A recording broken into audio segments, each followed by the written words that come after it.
প্রচন্ড গরমে ঠান্ডা ঠান্ডা বরফ শসা ফেসিয়াল, মুখে সব ট্যান সব ক্লান্তি 2 মিনিটে দূর হয়ে যাবে। এটা আমার ঘুম থেকে উঠে চোখের নিচের ফোলা ভাব, মুখের ট্যান সবকিছু তুলে দেয়। রাত্রিবেলা শসাটা কেটে ডিপ ফ্রিজে রেখে দেবে এবং সকালবেলা দেখবে শসাটা কিন্তু একদম বরফের মতো জমে গেছে আর প্রচন্ড ঠান্ডা। এবং দেখো শসাটা কিন্তু মাঝখান থেকে একটু অ্যাঙ্গুলার করে কাটবে, এটাতে স্কিনে অ্যাপ্লাই করতে খুব সুবিধা হবে। এবং দেখো এটা ঠিক এইভাবে স্কিনে অ্যাপ্লাই করবে, আমি ঠিক যেভাবে করছি।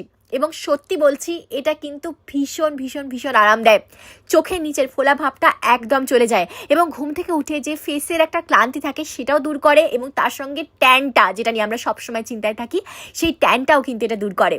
আমার এটা ভীষণ পছন্দের। এবং দেখো এটা ইউজ করার পর আমার স্কিনটা কতটা ফ্রেশ লাগছে, কোনো ক্লান্তি নেই, প্রচন্ড আরাম লাগছে, ঘুমের ঘোরটাও পুরো চলে গেছে। এটাই কিন্তু এখনকার আমার প্রত্যেক দিনের মর্নিং স্কিন কেয়ার রুটিন। আর এটা কিন্তু শুধু মর্নিং এ নয়, সারাদিন রোদে ঘুরে এসে যখন রাত্রিবেলাটি ইউজ করবে তখন কিন্তু স্কিনের ক্লান্তি আর ট্যানটা পুরো তুলে দেবে। তোমরা অবশ্যই কমেন্ট করে জানিও তোমাদের এই বরফ শসা ফেসিয়ালটা কেমন লাগলো, আর অবশ্যই এটা ট্রাই করে দেখো।